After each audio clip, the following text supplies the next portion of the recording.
This is the Stock Trading Reality Podcast, episode 56.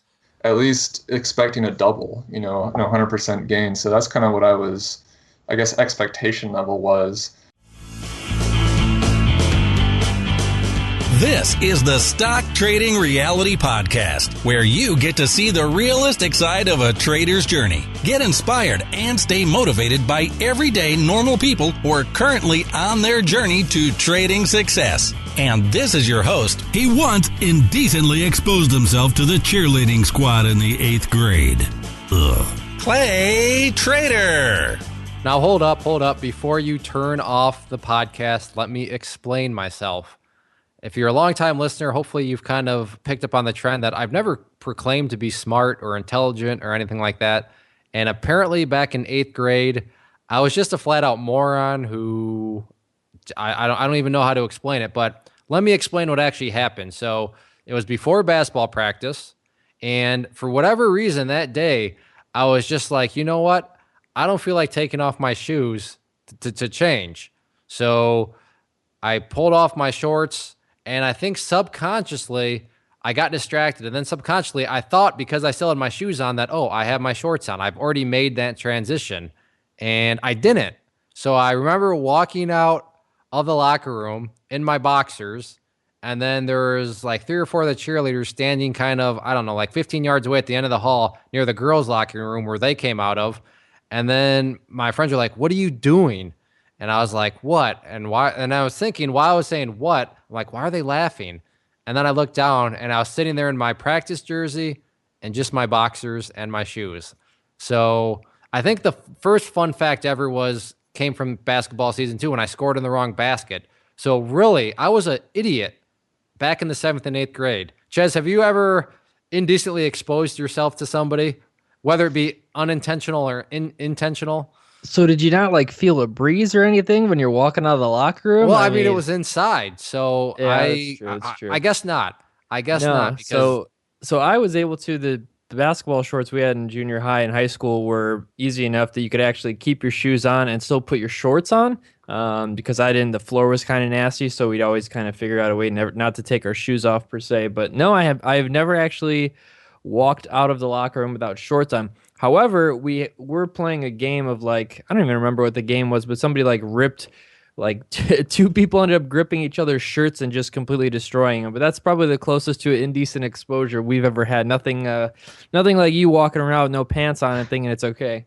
It's bad. It's bad. I hope any new listeners give us a try here. Maybe that wasn't the best fun fact to do, but regardless, we have a good show here for you today. We are talking with member from the chat room. Corey is his name, and he's actually somebody that is not in the chat room a whole lot, and I don't know a whole lot about him, but that's going to give us a good opportunity to just have Ches and I were talking before we started recording, a good, authentic, genuine kind of conversation, sit down. He did send me an email, kind of gave me the Cliff Notes version of his journey, but if I'm being bluntly honest, I don't remember too much about it, which I do like, because like I said, now we can be authentic. We're just going to have a conversation, see where it goes.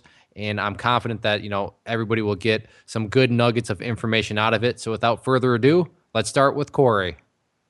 Hey, Corey, welcome to the show. Hey, guys. Thanks for having me.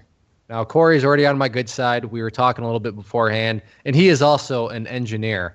And when we first started, Ches, basically right around a year ago, do you remember we had 10 engineers in a row? But I feel like we've been kind of in a little kind of down trough in terms of engineers. But do you remember that, Ches, or am I just imagining this?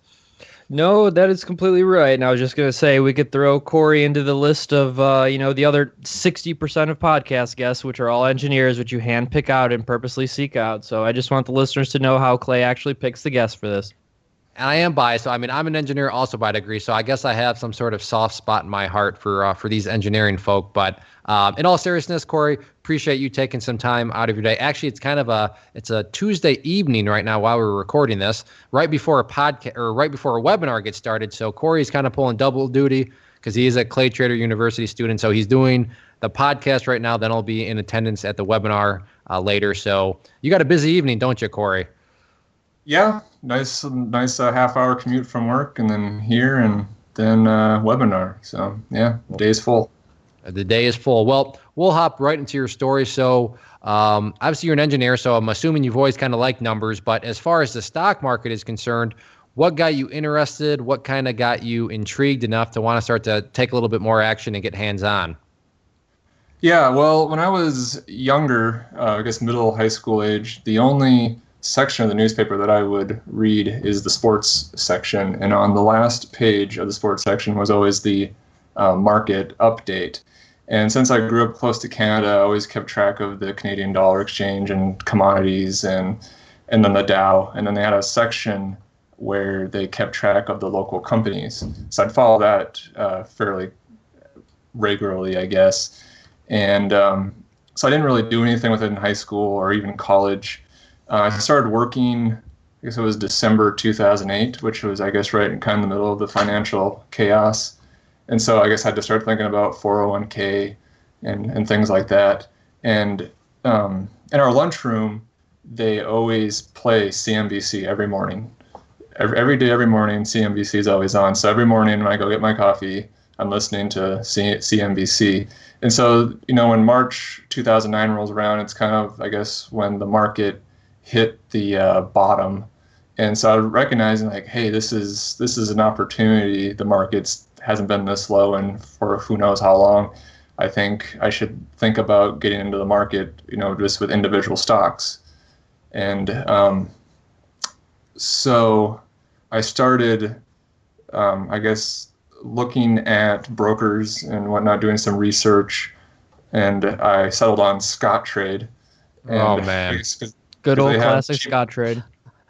Yeah, they had the cheapest commissions that I could find, so I went with them. So I guess to my credit, I recognized the opportunity with the market the way it was, but I guess my stock selection was not quite there. But at the same time, at that point in time, you could pretty much buy anything and you probably made money. So I made 4 purchases. I bought AIG, and then I bought Freddie Mac, Siri, and Southwest Airlines.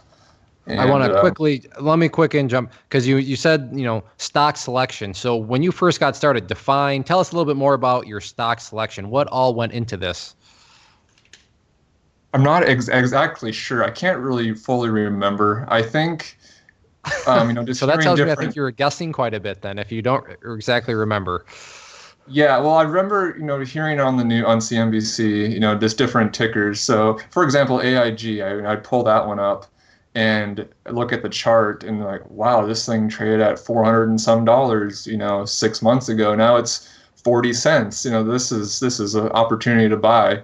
Even though at that time, I don't think I fully understood what was going on with the financial markets. I just knew it had to do with mortgages and the housing market. But I didn't understand that, AIG was kind of in the middle of this whole thing. I was like, well, it's super cheap. Let's buy it. So fair enough. Now, what about, the Southwest and Siri and stuff? Those are kind of more, especially at that time, Siri was a big kind of fad thing that was going on. I'm sure it still exists, but I just haven't followed it in a while. Now, were those other choices you had kind of picked, were those based on, the talking heads on TV, or was that just because it was more of a household name that you had known? Like Southwest Airlines is, obviously something you know about if you're flying around the country at any time. Yeah, well, Southwest, I live in Dallas, so I'm very familiar with them, and just knowing that every quarter, or I guess every year, they've always made money. So I was like, well, this is, a solid company at least. And Siri, I think too, is just because it was very popular at the time. It was a reason why I went that direction.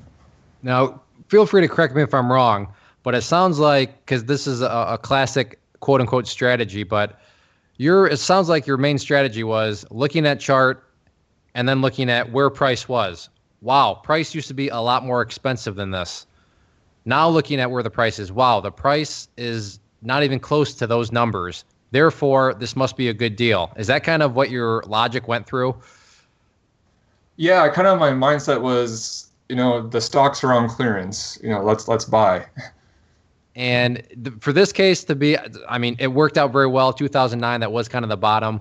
And Ches, I know you talked to a lot of customers that come through the sites and stuff like that, but I know that my personal interactions, I get that with quite a few people, is they're, their strategy and their logic and, their education and, all their training and, they got it all figured out. And then at the, you boil it all down and all it is, well, I bought this because, according to the chart 2 years ago, it was trading for, $5. And right now it's at, a penny and a half. Do you come across that quite a bit, Ches, when you're dealing with people? I come across that all the time, and especially on the triple leveraged ETFs where they say, "Oh, you guys used to be $600 and now it's only $120. I should be buying that, right? It's a great opportunity." And I go, "Oh, there's so much more to this." But yes, I run into a lot of that where people just look into the past and assume that the quote unquote market cycle will bring a name back from the dead, and that's, as we all very well know, is that you could go to the sub pennies pretty quickly when you're kind of really beaten down.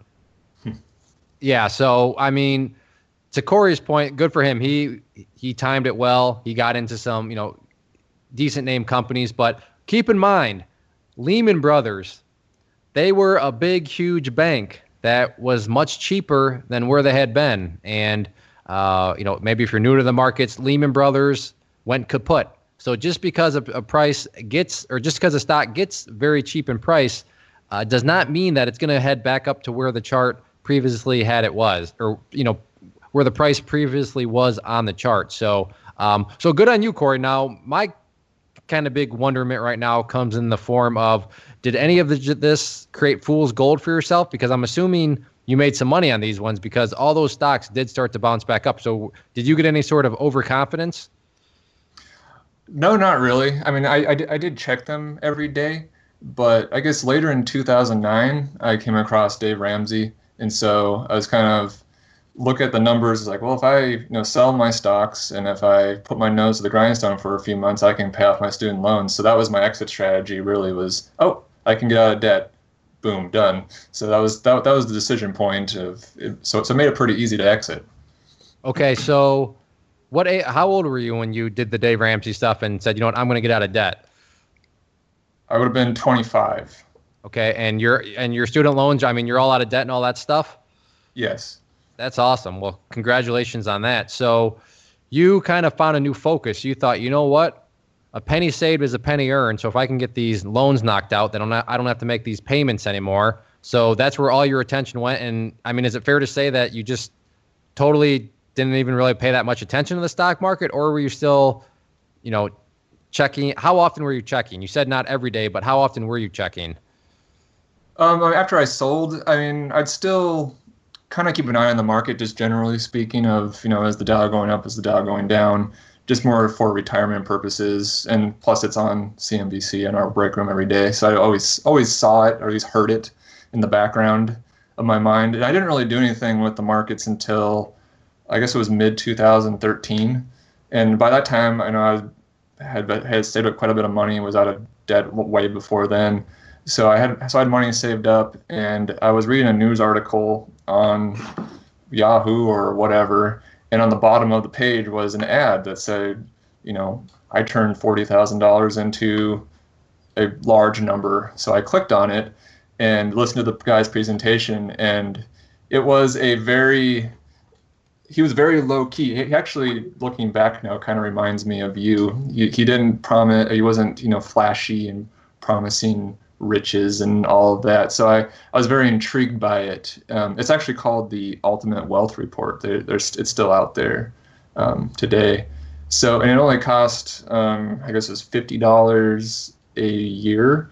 And he sent out a monthly newsletter with a new pick, and he sent a weekly video update of all the positions in his portfolio. So I figured, well, at least, if I put my money in, at least I'll have some commentary each week of what's going on, so I'll be able to make better decisions of, when to sell once I enter. And I guess his big strategy was buying big companies that are beaten down, so value investing basically. And he was really big into Elliott wave theory, the MACD, and the RSI. So that's kind of where the whole some indicators came into play. Hearing those all the time, every week during his weekly video that he would send out. Okay, so all these indicators, MACD, RSI, had you ever heard of them before, or is this just all totally new to you at this point in time? That was completely new to me. So yeah, I never even heard of them before that, or even Elliott wave theory for that matter. Okay, so I'm assuming at this point in time, you're still just looking at things from an investing standpoint, because it sounds like this guy was more of a, like you said, value investing. So it's not like any of this was meant for, swing trading or day trading or anything like that. Is that accurate? Yeah, it was definitely investing. I think I actually held my positions for the entire year, or for an entire year. Okay, so that's, well, what ultimately made you sell out then? If I mean, so I mean that's almost like a long-term swing trade. I don't even know if I'd call that an investment. I mean, still at a year, but I mean, what was going on that made you want to sell? Was it just the guy in the newsletter saying it's time to sell, or was there something else? Well, I think one of them was CIG, which was South America electrical provider. So I caught the South America boom. If you remember PBR, Petrobras, when that went kind of nuts in early 2014, I guess it was. So he had a sell recommendation on that. So I got out then. But the other three, actually, it kind of comes into my story a little bit later. Why I sold them is basically to pay for education, stock education. All right. Well, we'll definitely cross that bridge a little bit later in the podcast here. But when did you actually decide, or what made you kind of decide to take a more kind of active approach to the market versus these long-term swing trade type investing plays?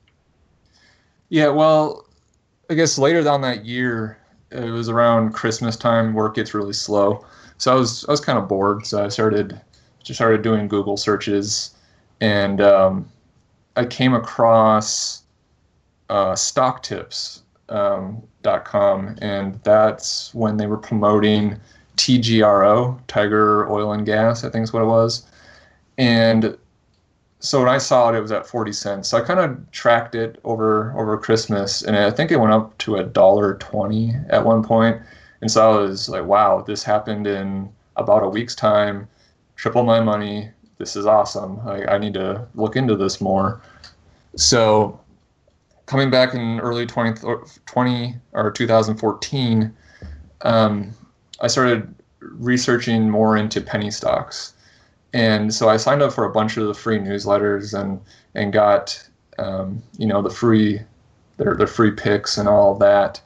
And so I would pull up these charts. 'Cause at this point too, let me cut you off here. Just I'm super curious. So when you signed up for these free newsletters, were you going into them thinking that they were going to make you money? Did you think it was that easy? Or were you just kind of doing it just because you wanted to see what was out there? What exactly was your expectation when you were signing up for these penny stock newsletters? I'm always curious what people's mindsets are, when they're, seeing, running their Google searches, seeing all these penny stock newsletters pop up, and then they decide to sign up for them. What was your, motivation? What was your expectations?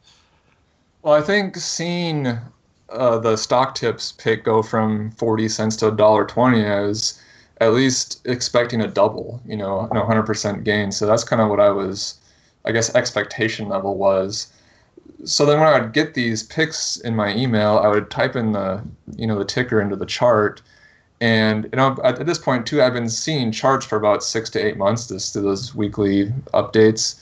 And so I'd pull up these, penny stock charts, and I was like, this doesn't make sense. These don't look like real stock charts. There's no volume, like what's going on here? So, and then apparently I didn't sign up for the right ones because that time was during the marijuana boom. I completely missed the marijuana boom somehow. And actually, I'm kind of thankful that I did, because I think that would have probably led me down a very bad path. But through all that research, did not come across a single marijuana penny stock. I don't know about you, Ches, but I mean, I totally believe you, Corey. So I don't want to come across like I don't believe you, but that's mind-boggling to me how he could have totally just not. Because that was the bubble upon. Tech stocks and then marijuana stocks, and I was just gonna say they really parallel each other in the sense of it doesn't just happen in penny stocks or something. It happened the entire tech boom and big names and quote unquote big money was doing the same thing. And I actually completely agree with Corey in the sense of it's probably not the worst thing in the world that he missed it, but I'm thinking from like the newsletter standpoint. How are you not alerting, or even even if you're not paid to promote these marijuana stocks, you could at least just say, hey, look at this 500% pick we picked overnight or something. But yeah, it's just amazing that it was not kind of on the radar for what you were looking at. It's kind of crazy. But all right, well, I would agree with you because most people that did catch the marijuana boom, they're no longer around because it created so many bad habits, so much false confidence. And yeah, the vast majority of those people aren't around, or they've had to totally refund or fund their accounts again because, they ultimately blew up. So you missed the pot stock boom. And now, did you ever put any of your money into any of these penny stocks for the newsletters, or were the charts just scaring you away to the point of you never even put any real cash on the line? Yeah, the charts just didn't make sense to me. This the liquidity aspect of it. It was why these aren't doubling the way the stock tips ones are. I don't want to mess with this. Is kind of my mindset, I guess, at that point. So how long did this whole tracking phase go on where you were just kind of in this penny stock newsletter / these charts don't make sense? How long did that phase actually, go on for? It's probably about 3 months or so. It's January through March of 2014. And then when you search for penny stocks, eventually you come across Mr. Lamborghini, and his marketing got me because I was like, here's someone who claims that they know how to trade these things, and I want to learn how to do this because you can double, triple your money in a very short amount of time. And so yeah, his marketing definitely got. It wasn't so much the fancy car or that type of thing that got me. It was more I enjoy traveling, so being able to trade from anywhere that he promotes, and trading from at home, which sounded very appealing to me at the time, is what got me. And so it got you. Did it get you to like buy courses or the subscription service or like the whole kit and caboodle? What exactly? How deep down the rabbit hole did you go? Oh, I got in the whole kit and caboodle, and I think what got me was it seemed so official because you actually have to go through a phone interview before you're quote unquote accepted. And so to me, I was like, well, this is serious stuff. And you have to have a phone interview, and it costs a fair chunk of change. And so it's like, I know I had those long-term investments from the Ultimate Wealth Report, so that's what I sold to fund my education there. So that's why I sold. So I actually missed BTU's march to Pennyland because of that, luckily. So I guess the marketing helped you out in that sense. At least it got you to sell out of that one before things got real bad. So I mean, there's some silver lining here. Yeah, definitely. So, all right. Well, you went over the whole kit. Ches, I think we need to start to do interviews. I was just going to say, that's what I was going to interject here, but I didn't want to detract from the podcast, is that it's literally marketing genius because you make the person think that they might not make the cut and then they want it even more. They're creating their own demand when in reality, don't get me wrong, okay? If you guys want to go to college, obviously you have to apply. In super great colleges, you have to get good grades and you're going to go through entrance interviews and stuff like that. But generally, if you want to learn something or take a course in something, most of the time people are happy you want to learn and aren't going to turn you away. So it's just amazing marketing. It's brilliant. Yeah, I mean, I've never shortchanged this individual on their marketing prowess. They know how to market, and we'll just leave it at that. All right, well, you got the whole kit and caboodle. So how did that go? I mean, did it make sense? Were you making money? I'm very interested in this part of your journey. So tell us about how all this unfolded. Yeah, well, I mean, with that comes a lot of content. So I dove in. I watched all the DVDs, started attending all the webinars, and getting caught up on video lessons that are in the archive and whatnot. So after, I don't know how long I watched it, probably a month or two, I opened an account with SureTrader. I thought it was going to be SureTrader, but it wasn't. Okay. Oh, don't worry, that comes in a few months. Oh later. Man, we're early to the party for this one. Okay, Shoot. Keep going. Yeah, so I opened a Thinkorswim account because you get free data and you got, I think it was 2 months free trading. So this is a great deal. And I guess too, let the cat out of the bag. He doesn't actually teach you how to trade penny stocks unless you change the definition of what a penny stock is. It's microcap NASDAQ tickers, which they basically trade like penny stocks, but they cost obviously more than a penny or less than $1. So anyways, with Thinkorswim you can only buy, or I guess at that point I could only buy, And my mindset was I really struggle buying something that I'm very confident is going to come crashing back down. And so I really struggle going long. And because you could see it, I mean, they go parabolic up and come crashing back down. And so I struggled going long for that 2 month period while I had free trading. And so then that's when, of course, SureTrader comes in because you can short, have a small account, no pattern day trader. It's like, this is perfect. I need to be shorting these things. Corey, let us know. So tell us a little bit about your experience with SureTrader first, and then I'll give the auctioneer disclaimer at the end of the commercial that I'm known for. Yeah, well, actually, my experience wasn't horrible, but I mean, it wasn't a great experience, but it wasn't a horrible like yours. I didn't get stuck on commissions really too bad, except for overnight holds on shorts. They kind of nail you on. But I mean, I guess execution wise and getting bought in rather quickly wise is not good by any stretch of the imagination. So I will give my brief. I'll keep it brief because it always makes my blood boil. SureTrader is the type of company that when I made a deposit, they actually put the wrong amount, short by a couple $100. This is the type of due diligence they do over there when you can't get even my deposit correct. And it was an error on their end. They admitted it, but they would have completely let me go, just kind of pocketing a couple $100 of mine.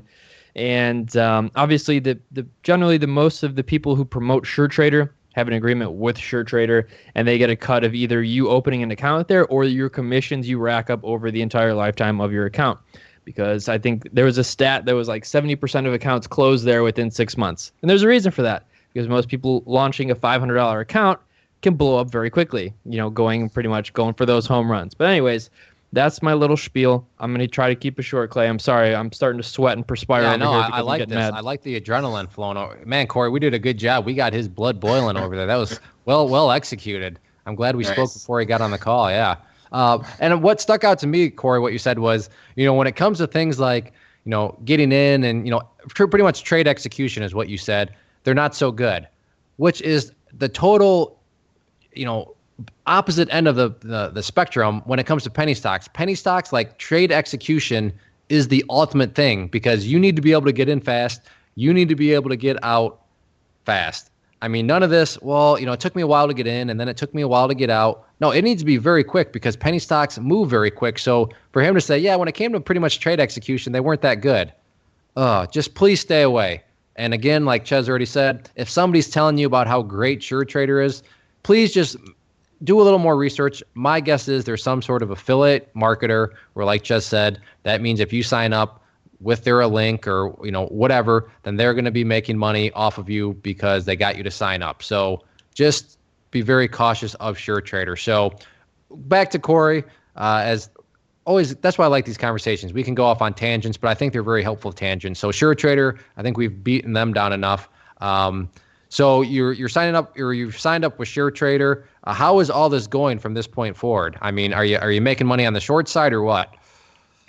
Well, I guess I had a lot of ups and downs. It was kind of, I guess, my trend line on my account was a slow progression down, and I picked out one trade in particular that kind of sums up my trading experience, I guess, or kind of my perspective and my lack of discipline and my stubbornness. Perfect. And so I guess it was in early September 2014, RADA was moving. Yeah, RADA. You remember that one, Ches? I remember that one.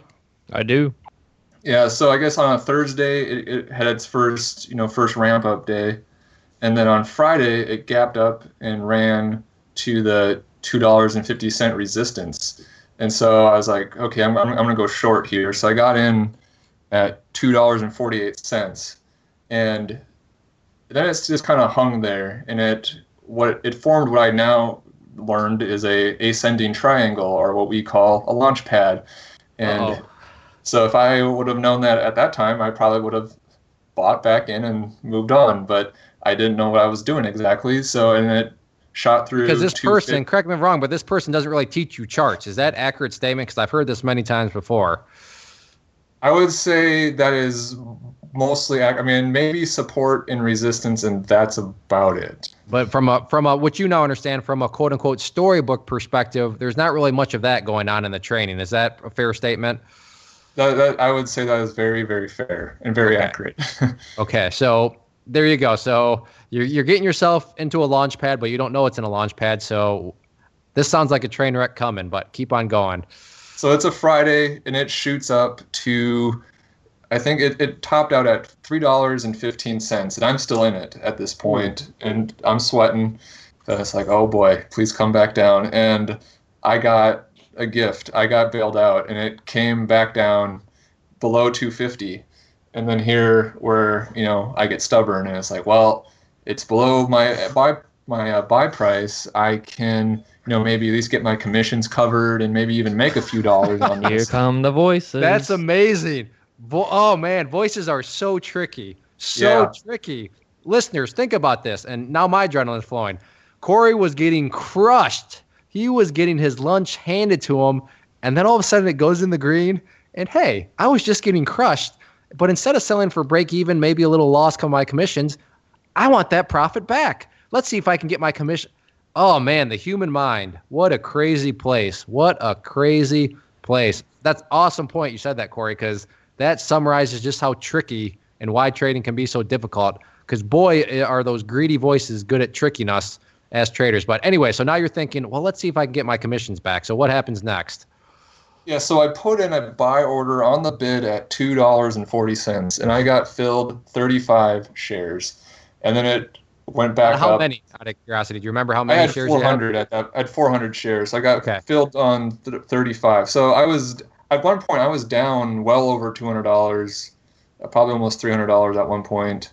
And then now I was actually up probably $12 at this point. Put in a buy order at $2.40, get filled 35 shares, and it closes at $2.52 on that Friday. So then I have to hold it short over the weekend with SureTrader, so paying $10 a day in margin interest or whatever. And then Monday rolls around, so I'm kind of nervous, all weekend.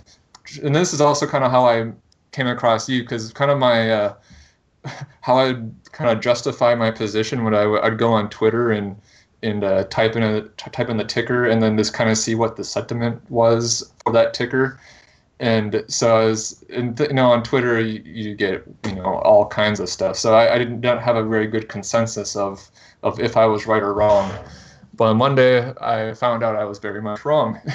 And it was gapping up pre-market. And then right from the moment the bell opened, it started rocketing towards $6.09. Oh, man, I forgot it. I remember RADA, but I don't remember it got that bullish. Holy smokes. But fortunately, I got out in the first couple of minutes, and I actually sold at $3.45. So I want to hand it to you there. Yeah, you did good at least cutting it quickly and not. Maybe you learned a little bit from the first voices that came out, and when you got filled 35 shares, maybe then it was a little bit of a wake up call. So at least you closed out early, and kind of stepped out of the way from the bulk of the freight train to hit you. Yes, yeah, I consider myself very lucky, because there's someone else who is affiliated with Mr. Lamborghini who got crushed on that one on that day. So I felt pretty darn good about getting out with only a $400 and some odd dollar loss. Yeah, and I feel like the people that did get crushed on that one were probably averaging up, because they were just like, all right, it'll fall back down, and they kept shorting more, and then they just got crushed that much more. So yeah, actually good on you. I probably wouldn't have been able to sell out, because I would have been in the bathroom changing my underwear, because I would have crapped my pants seeing that. So good for you. Or were you wearing like adult diapers at the time? How did you stay at your computer? I mean, Ches, were you been able to sell, or would you have been in the bathroom? Honestly, I've always had problems holding overnight, so I wouldn't have been in that situation. However, if it would have happened intraday, I probably would have. Yeah, I would have had to go to Kohl's and get some new shorts or something, basketball shorts or something. Yeah, so just make sure to wear the basketball shorts, okay? Don't walk out of the locker room without those basketball shorts. Yep, that's right. Yeah. All right. So you got kind of crushed, but it could have been a lot more. So good on you for just hopping out. Where did you go from this point in time? You said you had come across me a little bit. So did this did you start to watch more of the videos, or, I mean, were you just going to stick with, shorting these types of stocks? Yeah, well, actually, that loss actually led to my best month of trading. I think my account got down to I think I started with $2,000, and by this point I was down to probably about $1,100 or $1,200, and I almost got myself back to break even during the next month. So I actually traded pretty well in that regard for the next month. And then, so also during this time too, I was starting to watch your videos. Because I guess you do your chart videos on, I guess, the stuff that runs that day, which is generally what I would be trading. So I would watch your technical analysis charts, and I started watching your live trading videos. I think I also signed up for your weekly, I guess, newsletter or email that you send out on Fridays. And so I was getting familiar with you. And but then I guess after that nice run is when the wheels on the bus started falling off, I guess. And I started kind of more similar RADA type trades and just slowly drawing myself down to about half my account was now gone. This is about Thanksgiving time. And so I was like, okay, I'm done. Like, I need to stop. This is not working, and I'm not going in the right direction. I'm going to stop. And that's where I left it at Thanksgiving time.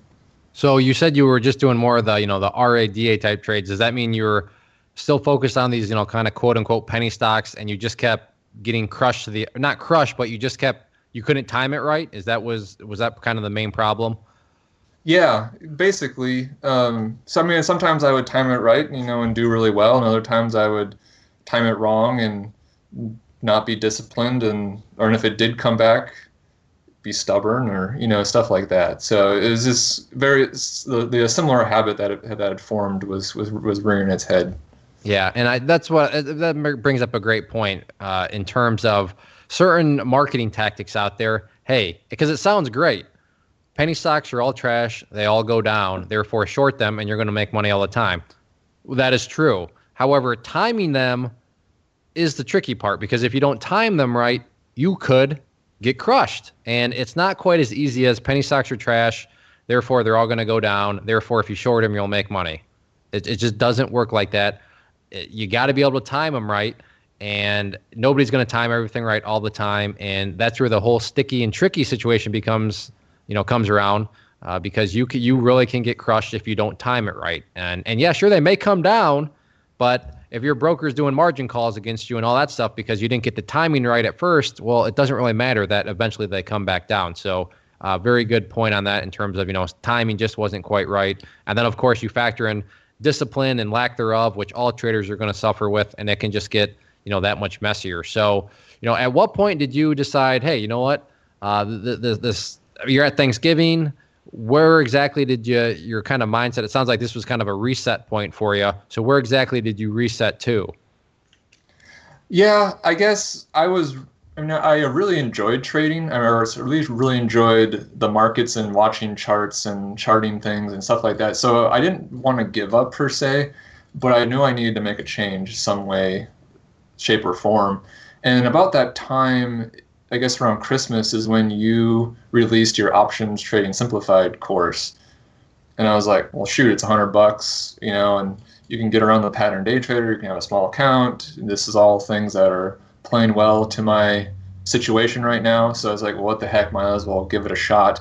And I also joined the Inner Circle at that point too. So right around Christmas 2014, I guess it was. Very cool. Now, after you went through the Options Simplified course, now you hadn't taken robotic trading or anything like that, right? I think I bought robotic trading a month or two later. Okay, all right. Because the reason why I ask that is because there's some people I run into, and like I said, a lot of the stories I give you guys are strictly from working and talking with people all the time who kind of are interested in our stuff but don't really know much about it. And I always recommend people take robotic trading first, is because without the technical knowledge to read the chart, options won't do you any good. Trust me, I could tell you all about the fundamentals of oil or soybeans or something, but if you don't know a logical buy point, a logical sell point, or how to manage your risk, it's not going to really do you much good. But so you get through the Options Simplified course. Now, did you start trading immediately on that, just based on kind of the charts, or did you do a kind of a another one of those periods where you just kind of sat back and watched and observed to see, how things are playing out? Yeah, well, I see at that point, I kind of thought I knew how to trade because I spent all this money learning how to trade. So I'm like, well, I know how to trade, and well, the thing is, Apple does not trade like a pump and dump, or at least generally it doesn't. And so I kind of still have that mentality going into, even with options, that I would trade Apple, that it was a pump and dump, that I would kind of use the same mindset as where my entry points were and whatnot. And that doesn't always, and that didn't work out very well. And so that's when I bought robotic trading, because just through the chat room, I kind of realized I'm missing a few pieces here because they're talking about things that I don't understand, that I've never heard of before. So you picked up robotic trading, and after you went through that, did things start to make a little bit more sense? I mean, by no means is robotic trading going to turn you into $1 million trader or anything like that, but did at least some of the pieces of the puzzle start to fall into place? And I mean, did it help out at least with your confidence level some?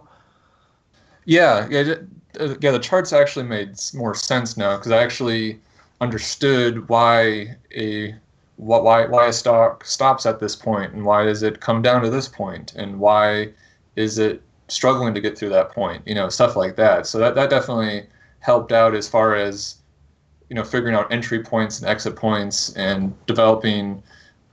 I guess at this point I kind of knew about trade planning, but not fully. But just kind of somewhat planning a trade. So you're getting the bare bones basics. How much later? Because obviously you're Clay Trader University now, but did you take RVR trading pretty soon after robotic trading, or did you need to go kind of test the waters and then kind of figure out, I'm not quite there? I mean, what was kind of the transition from course to course in terms of, kind of how it all went down in terms of your logistical planning? Yeah, so I took robotic trading. This is probably, I guess, March or so last year. And then I actually did paper trade a little bit, not very effectively, I would say. But I did paper trade, I think, in April, May. And then in June, I started trading options live again.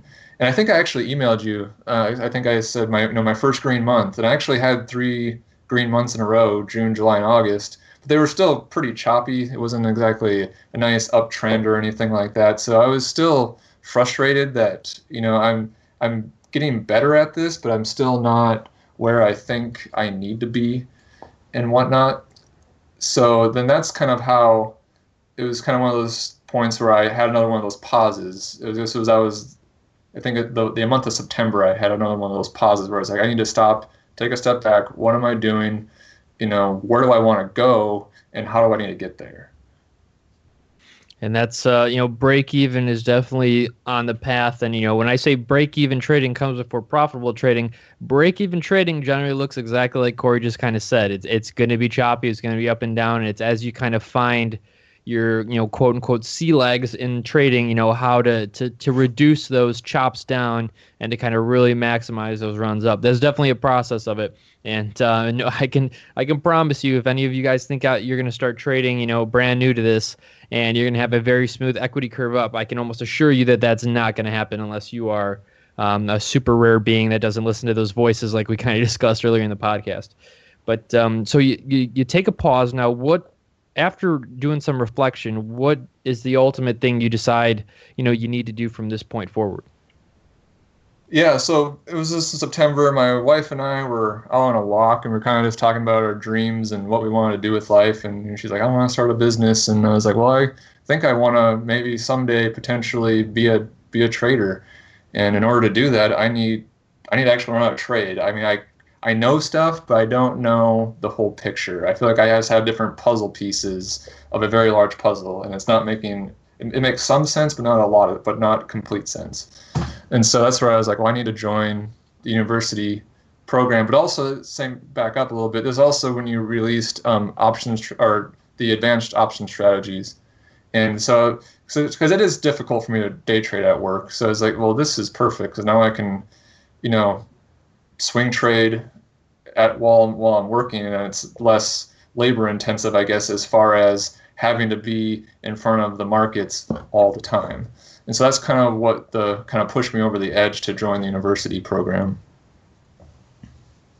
Very cool. And of course, there's hundreds of hours of content in that, and I always tell people, especially new people that I talk to all the time, is that one of the things that helped me out the most was the fact that the webinars really just build upon what you've already been taught, but it's with the most recent examples, pretty much from the week. So that really kind of helped me, and I'm glad Clay started to kind of implement that. And obviously, the student interviews and stuff we do as well, successful trades or trades that don't work out are always cool too.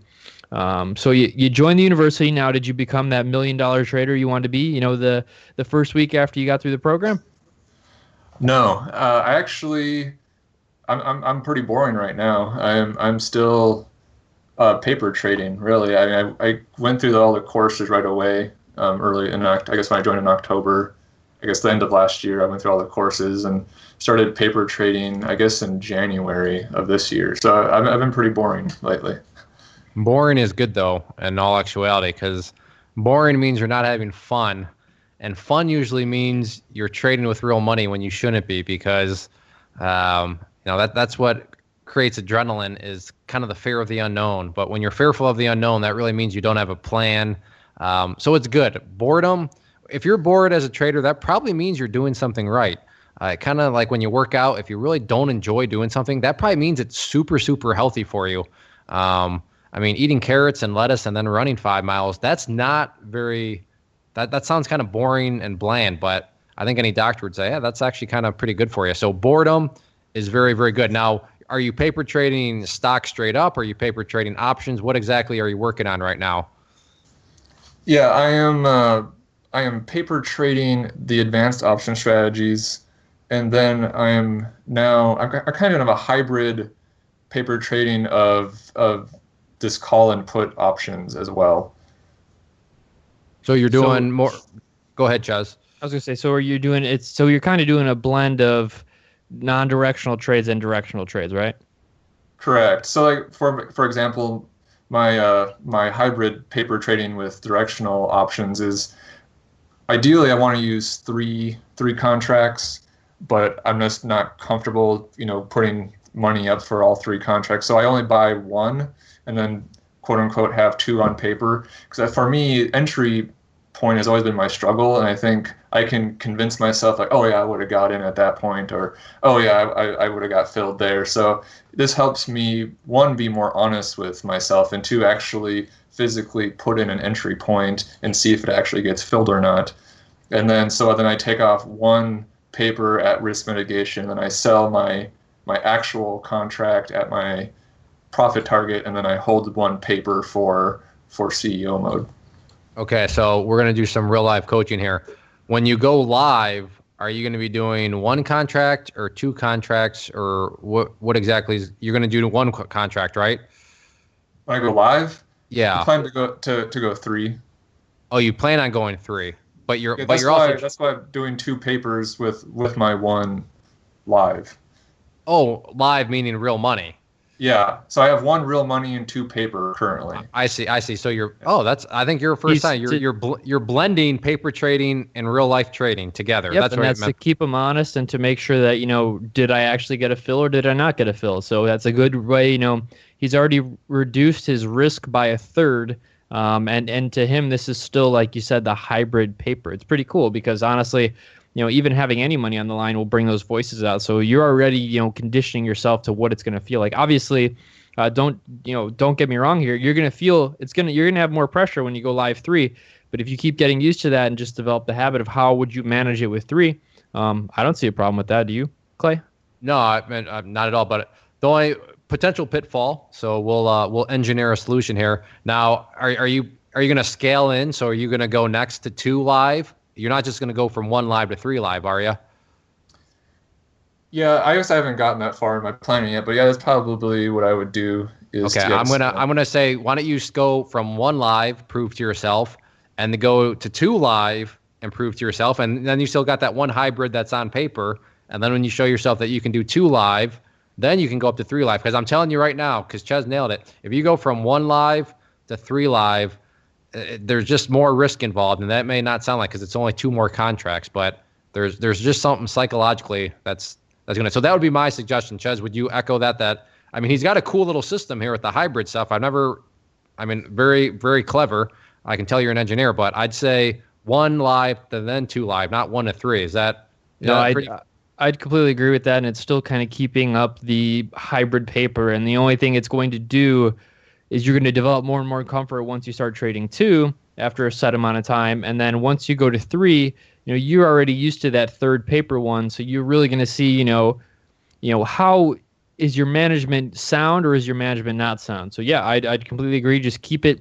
You can incrementally increase the size until you're full live. But yeah, don't just jump 1 to 3. That's like when I went from 3 to 5 and it was just a complete crapshoot. So yeah, just don't do that. Do that 1 at a time.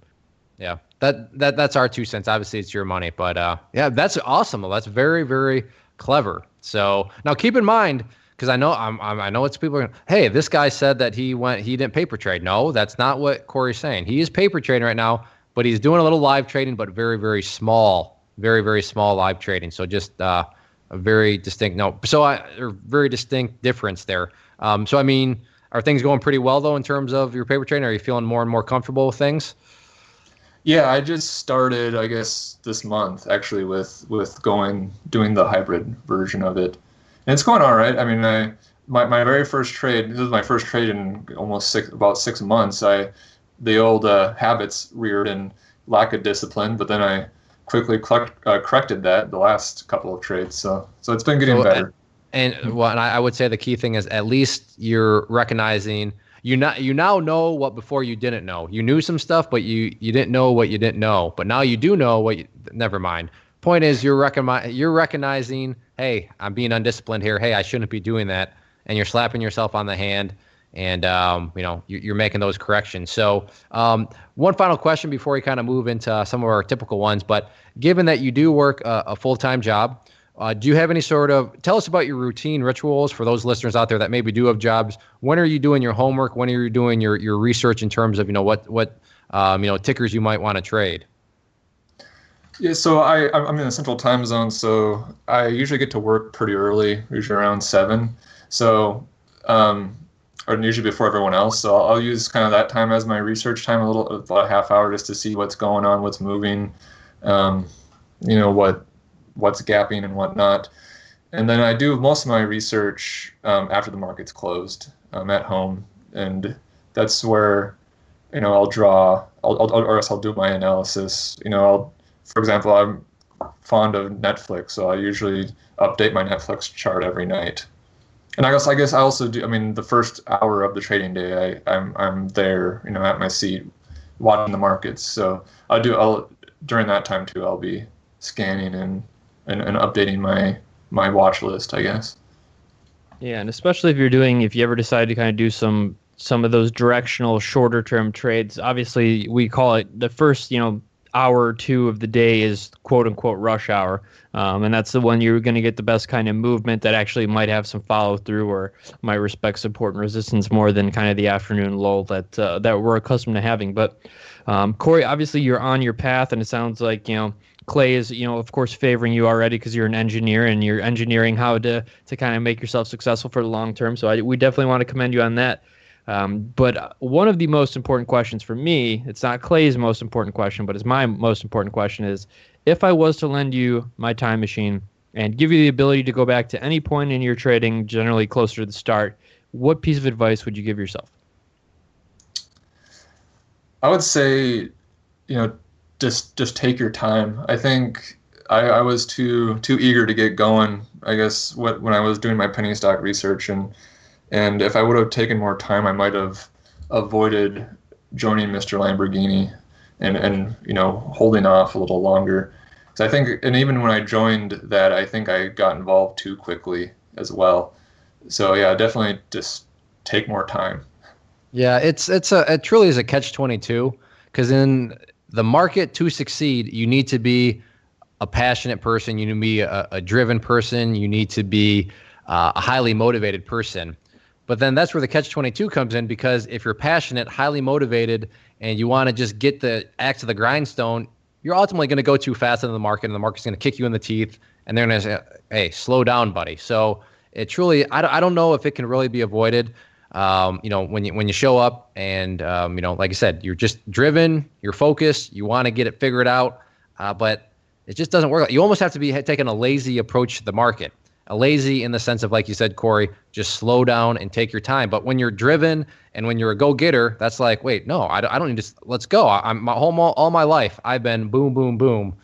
So don't be too hard on yourself, Corey. I mean, I think that the majority of people that ultimately succeed probably get kicked in the teeth just because they're highly motivated in the first place. But that was Chez's favorite question. Now the most important question, by far, what is your favorite movie? Well, two come to mind, Happy Gilmore and Cool Runnings. Oh, classics. Two classics right there. Even I know both of those. I see pride. I see power. Which movie's that one from, Corey? Cool Runnings.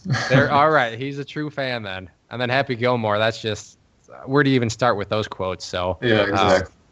Shooter McGavin, but I'll just leave it at that. I won't actually do any quotes. I'm not as good at Clay with the voices and stuff like that. It's about time I got a quote right. I mean, good grief, yeah, these people true. throwing up 1930 Western movies. How am I supposed to know what that is? I mean, come on. You should be able to quote those. We thought you were a movie guy, but obviously, as the podcasts have gone on for over a year, we found out you're less of a movie guy than you thought. Exposed, yep. But anyways, Corey, you're up next. What would you say is your favorite meal and dessert? Oh boy, if you guys know what this is, I'll be impressed. My favorite meal is Fleisch Kikla. Yeah. And then my dessert is rhubarb pie. I have had rhubarb pie before. Fantastic. And my mom grows, like, rhubarb is like a plant. It comes back every year. You don't even have to do maintenance. So I have had rhubarb pie before. But I thought for sure it was going to be bison since you're from North Dakota. I thought that's all you could eat there. But apparently my stereotypes have once again led me astray, Chez. So what actually is that meal that you had listed? Because I don't know what it is. Yeah, I was waiting for you to try to pronounce it. So oh man, good call to not do that.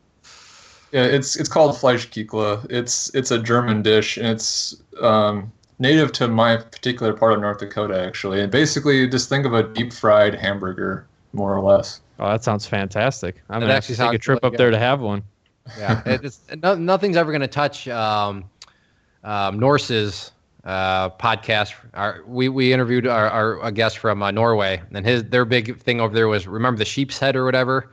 So I don't think anybody can ever touch that. But as far as fun hobbies, what do you like to do? Well, right now I'm currently remodeling our house, so that is basically my hobby. But outside of that, if I have time, I like to hike and bike and travel. Very cool. So I guess on the traveling sense, where's a place you want to go someday?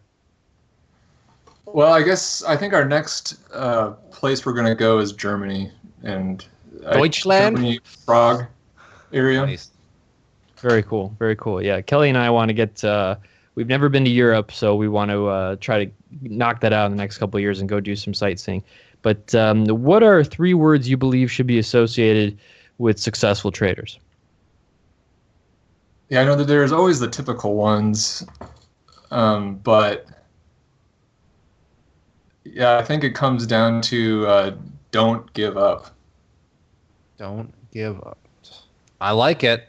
He kind of did a hybrid thing on us. 3 words that made a little statement. 3 words. Yep, it makes the statement of 3 words. Just every week we learn something new. Hybrid trading. I don't know why I never thought about that, but I mean, so for you listeners out there you go.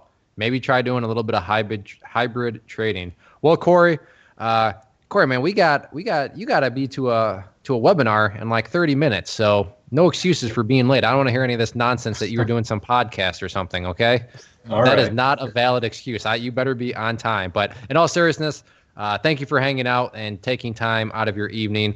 Like I said, Corey does work full time, so he got done with work.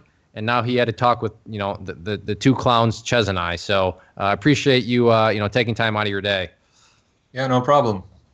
And I'm sure we'll be, we plan on doing updates with people. So I'm sure it's only a matter of time before we hear back from you again and get kind of an update on where all this paper trading ultimately led you. But it sounds like you are on the path that you need to be on. So for you listeners out there, I'd like for you to do a few things.